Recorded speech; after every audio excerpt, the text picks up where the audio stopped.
Ok, bonsoir à tous, bonsoir les amis. Je fais cette nouvelle vidéo pour apporter un éclaircissement à tous ceux qui ont déjà réalisé les études de médecine hors de l'Union européenne et qui veulent poursuivre les études en Belgique, parce que je vois que c'est le cas de beaucoup de gens. Alors, je vais vous montrer exactement comment ça s'est passé pour moi, parce qu'effectivement, moi, j'ai déjà réalisé la totalité de mes études dans mon pays d'origine et je voulais poursuivre mes études en médecine. Alors, de prime abord, il est important de savoir que quel que soit le pays où vous avez réalisé vos études, à partir du moment où ce pays-là est hors de l'Union européenne, vous devez absolument passer par cet examen, ce qui est l'examen de l'ARES.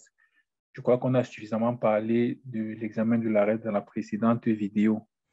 Donc, avant de poursuivre cette vidéo, j'aimerais juste vous dire que j'ai créé un groupe WhatsApp gratuit d'entraide pour l'examen de l'ARES pour que tout le monde puisse avoir les informations qu'il faut pour l'examen de l'ARES et toutes les astuces qu'il faut. Le lien, c'est juste en dessous de la vidéo dans la description. Donc, voici le site officiel pour les informations de l'examen de l'ARES. C'est un examen qui se lance. On a deux sessions. On a une session en juillet et on a une session en août. Et pour la session de juillet, on s'inscrit généralement autour de mai. Et pour la session d'août, on s'inscrit autour d'août. Qu'est-ce que j'ai dit? De juillet, autant pour moi, fin juillet ou début août. Voilà. Alors, pour s'inscrire à l'examen, voilà, vous venez juste sur ce site-ci. Je crois que je vous ai déjà mis le lien plusieurs fois. Je vais encore vous remettre le lien dans cette vidéo. Et vous cliquez tout simplement sur mon compte, mon compte examen. Et quand je clique dessus, ça va me créer un lien vers une autre page.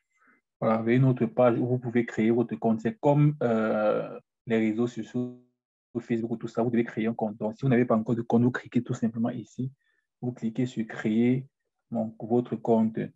Et votre compte ici sera utilisé pour toutes les sessions de l'examen. Donc, si vous faites même l'examen en 2021 et que vous le refaites vous ne réussissez pas en 2021 et que vous le refaites en 2026, c'est le même compte que vous devez utiliser. Donc, en créant le compte, prenez soin de bien retenir l'email que vous allez utiliser et le mot de passe que vous allez mettre. Voilà. Après, c'est vrai qu'il y a des solutions lorsqu'on ne réussit pas à ouvrir son compte. Mais moi, comme j'ai déjà un compte, tout ce que je fais, c'est que j'écris me connecter. Voilà, vous voyez comme il demande mon adresse email. Je mets mon adresse email. On me demande mon mot de passe. Je vais tout simplement saisir mon mot de passe.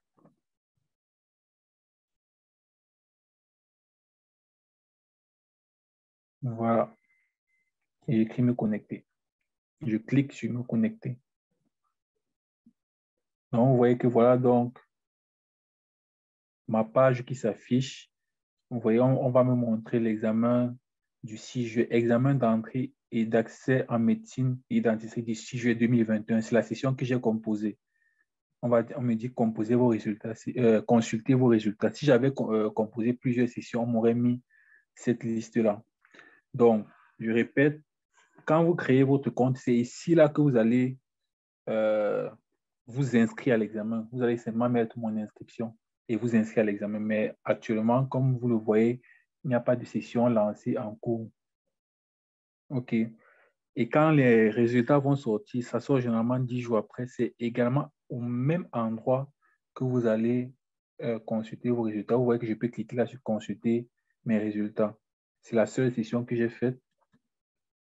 Et quand je clique sur consulter mes résultats, vous voyez là, c'est écrit mon nom, résultat de l'examen d'entrée du 6 juillet 2021. Félicitations, vous avez réussi l'examen d'entrée et vous êtes classé dans le quota non résident de 30%. Je crois qu'on en avait parlé la dernière fois du quota de 30% des non-résidents. Bien que ce soit un examen pour les étrangers, un quota de non-résidents. Si vous n'avez pas encore, vous ne savez pas ce que c'est, je vous invite à regarder ma précédente vidéo là-dessus. Voilà. Donc, et on a dans les différentes attestations. On a l'attestation de participation qui montre que vous avez participé à l'examen. On peut la télécharger si vous voulez. On la télécharge. OK. Vous voyez, c'est ça. C'est cette attestation-ci qui montre que vous avez participé à l'examen avec le numéro d'inscription, votre statut de non-résident et qui montre également que j'ai participé à l'examen en ayant choisi l'Université libre de Bruxelles. Je vous ai dit qu'il y avait 5 universités Il y avait 5 universités et on les a toutes citées dans la précédente vidéo et que j'ai choisi l'option sciences médicales parce qu'il y a deux options. Il y a l'option sciences médicales et il y a l'option sciences dentaires. Voilà, et j'ai choisi l'ULB. Ça veut dire que je ne peux pas réussir l'examen si je pars par la suite m'inscrire, par exemple, à l'Université de Liège. Ce n'est pas possible. Voilà. Donc, ça, c'était la première attestation. Il y a une autre attestation. Ça, c'est le détail des résultats. On va vous donner vos différentes notes. Là, je ne vais pas la télécharger parce que je ne vais pas vous montrer mes notes. Voilà. Donc, ce sont les notes des 8 matières, physique, chimie, biologie, mathématiques pour la partie scientifique, raisonnement, éthique, empathie et communication pour la partie non scientifique. Voilà. Et enfin, il y a l'attestation de réussite. Donc, quand vous avez réussi à l'examen, il y a automatiquement ces 3 résultats-ci. Forcément. Mais si vous n'avez pas réussi, vous aurez seulement l'attestation de participation et les détails de vos résultats avec les matières que vous avez échouées et les questions que vous avez ratées. Donc, les détails vraiment. Voilà. Et si vous voyez, on peut cliquer là, l'attestation de réussite. Et c'est dans cette attestation de réussite-ci que vous allez utiliser pour aller compléter votre inscription. Vous voyez que voilà l'attestation en application de l'article, blablabla. Bla, bla, bla, bla. Yvan Momoko Bernard a présenté et réussi l'examen de l'ARES du 6 juillet 2021 en tant que non-résident. Voilà. Donc, vous voyez un peu, et on précise toujours le cursus sciences médicales et l'Université libre de Bruxelles. Donc, comme je vous ai dit la dernière fois, avant de concourir à cet examen, si vous devez faire une pré-inscription à l'université, c'est-à-dire si vous avez choisi l'ULB, vous partez vous préinscrire. Et maintenant, quand vous réussissez à l'examen, vous prenez cette attestation-ci, vous allez aller compléter votre inscription avec l'attestation de réussite. Voilà. Donc, quand j'ai donc réussi à l'examen de l'ARES, les résultats sont sortis à peu près le 16 juillet. J'ai attendu quelques jours après avoir un peu célébré. J'ai donc complété mon inscription avec cette attestation-ci. Et complété sur le site de l'Université libre de Bruxelles. On peut aller sur le site étudiant. Et bien entendu, vous avez sur le site de l'Université libre de Bruxelles, vous avez également créé un compte sur le site de l'Université libre de Bruxelles. J'utilise un raccourci pour vite arriver. Bon, après ça, c'est l'université que j'ai choisie. Vous pouvez choisir l'université que vous souhaitez. Moi, pour me faciliter la tâche, ce que j'ai fait, c'est que sur tous les comptes, j'ai mis le même email et le même mot de passe.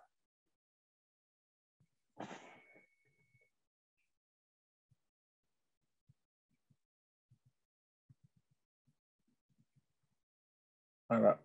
Donc, je rappelle que j'avais déjà créé mon compte à l'Université libre de Bruxelles avant. J'avais fait une préinscription. Je suis seulement venu ici compléter mon dossier. Et quand j'ai donc complété mon dossier, ils ont donc étudié mon dossier.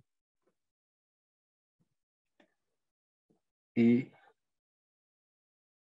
ils m'ont donc admis à l'Université libre de Bruxelles. Et quand ils m'admettent à l'Université libre de Bruxelles, ils m'admettent directement en master parce que j'ai postulé à l'Université libre de Bruxelles en master. Voilà, donc, le master, c'est 3 ans, le master 1, le master 2 et le master 3. Donc, quand tu complètes dans ton dossier avec l'attestation de réussite, ils étudient le dossier que tu avais mis, c'est-à-dire tes relevés de première, deuxième, troisième, quatrième, cinquième, sixième, bref, de toutes tes années d'études. Et ils ont donc vu que j'avais déjà réalisé la plupart des matières du master 1, ce qui fait qu'ils m'ont directement mis en master 2. Et ils ont même vu que même en master 2, j'avais déjà réalisé aussi beaucoup de matières. Et donc, ils m'ont fait valider d'office ces matières-là. Je vous montre.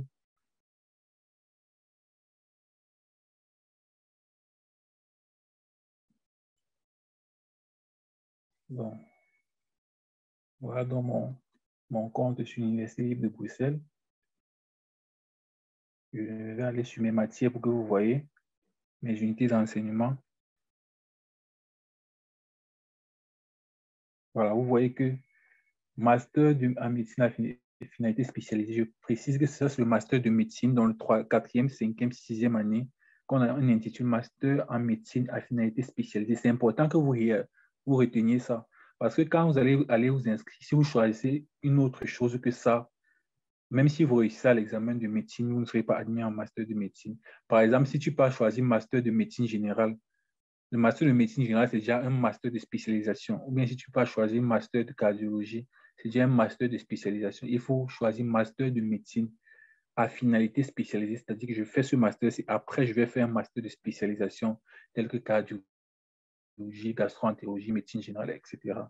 Donc, vous voyez que ici, là, ils m'ont mis crédit valorisé à l'admission. C'est-à-dire les matières qu'ils ont vues que j'avais déjà fait lors de mon parcours antérieur, l'unité de chirurgie, endocrinologie, gastro-entérologie, néphrologie, etc., etc. Comme vous pouvez voir, toutes ces unités-ci, là. Au total, 1 an et demi, ça veut dire que je ne vais pas faire le Master 1, toutes les matières de Master 1, où vous voyez tout ce qui commence par 4, là, sont les matières de Master 1. Vous voyez Medi, j'ai 400, 4000 autant pour moi. Tout ce qui commence par 4000, ce sont les matières de Master 1. Tout ce qui commence par 5000, ce sont les matières de Master 2. Donc, vous pouvez voir que toutes les matières de Master 1, 4000, 4000, 4000, 4000, là, m'ont été valorisées. Donc, je ne les fais pas. Et donc, du coup, je ne ferai pas le Master 1. Je commence à partir du Master 2. Et vous voyez même qu'en Master 2, il y a même certaines matières de Master 2 qui m'ont été valorisées. Il y a par exemple ce stage-ci qui est un stage un peu particulier qui a été valorisé, le cours de gériatrie, le cours d'hématologie et cancérologie, le cours de gynécologie, l'unité de pédiatrie, tête écho, voilà, et même une matière de 6e année. Donc, vous voyez que ils ne m'ont pas valorisé toutes les matières de 5e année. Donc, je ne peux pas aller directement en 6e année. Et ils ne peuvent jamais valoriser toutes les matières de 5e année. Parce que parmi les matières de 5e année, il y a en fait des matières, cette matière-ci, par exemple, l'unité de médecine sociale et de l'organisation de sécurité sociale, c'est une matière qui est propre à la Belgique.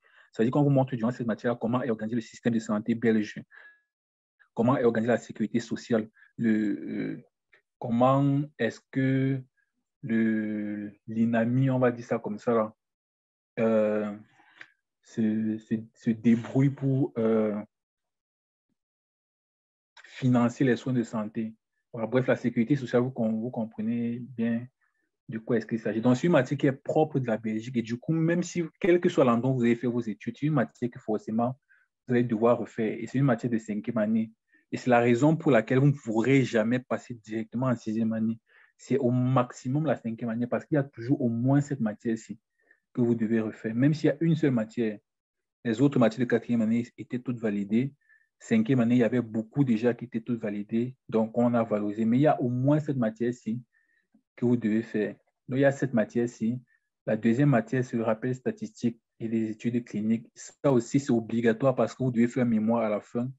Voilà, et ils obligent à faire ça. Donc, voilà les 2 matières, en fait, théoriques que j'ai à faire. Ce sont des matières de 5e année. Bon, j'ai 2 matières de 5e année. Et maintenant, j'ai aussi 2 matières de 6e année. Mais je ne peux pas chevaucher. Donc, je ferai seulement ces 2 matières cette année. Et l'année prochaine, je ferai les séminaires. Donc, le séminaire, c'est une matière où on suit un patient chronique donc, c'est un patient que tu vas suivre à partir de 5e année jusqu'en 6e année, en fait, pendant toutes tes études. Donc, il y a cette matière-ci et il y a le travail de fin d'études qui correspond au mémoire. Donc, vous voyez que, en fait, pour tout le master qui est composé de la 4e, 5e et 6e année, il me manque juste 4 matières. Ces 4 matières-ci, je précise bien, je parle des matières théoriques, pas des stages. Il manque ces 4 matières. C'est 2 matières de 5e année et 2 matières de 6e année. Maintenant, ce qui concerne les stages, le stage de pharmacothérapie, en fait, ce n'est pas un véritable stage. Ça se dit stage, mais c'est en fait un encodage. On vous montre comment utiliser les logiciels pour encoder les patients et autres. Mais en ce qui concerne les véritables stages, ce sont ça, les deux-ci. Ce qu'on va appeler les cours optionnels du bloc 2. Le bloc 2, c'est la 5e année et le bloc 3. C'est en fait 2 stages. Donc, si je vous montre le cours optionnel du bloc 2, c'est 2 stages. Donc, en cinquième année, vous avez 2 stages de 3 mois. Et en sixième année, vous avez également 2 stages de 3 mois. Voilà. Ça voudrait donc dire que vous avez 6 mois de stage en cinquième année et 6 mois de stage en sixième année. Donc, voilà un peu comment ça s'est passé pour moi. Donc, mes stages vont commencer en cinquième année en janvier. 3 mois de stage de janvier jusqu'à mars, d'avril jusqu'à fin juin. Ce sont mes 2 premiers stages. Et je reprends en août. Je fais août jusqu'en... Autant pour moi, je reprends toujours en juillet. Je reprends en juillet, jusqu'en septembre, le troisième stage, c'est-à-dire ce stage-ci. Et d'octobre jusqu'à décembre, je fais le dernier stage. Donc, c'est en fait un an de stage complet. 12 mois de stage où vous ne faites que les stages. Parce que ces matières que j'ai ici, on les compose avant de commencer les stages. Voilà. Donc, c'est à peu près ça en ce qui concerne ce qui s'est passé exactement pour moi. Cette réponse-ci, là, je l'ai eue à peu près un mois après la réussite de l'examen de l'ARES. Ça veut dire qu'ils vous envoient un email pour vous dire qu'ils vous ont effectivement admis en master, que la matière chirurgie, endocrinologie, gastroentérologie, etc., vous ont été valorisés, donc vous ont été fait valider d'office, voilà, et qu'il vous manque telle autre matière, voilà, donc c'est à peu près ça. Voilà, j'espère que je vous ai aidé euh, à comprendre un peu comment ça se passe ici. Voilà. Ciao.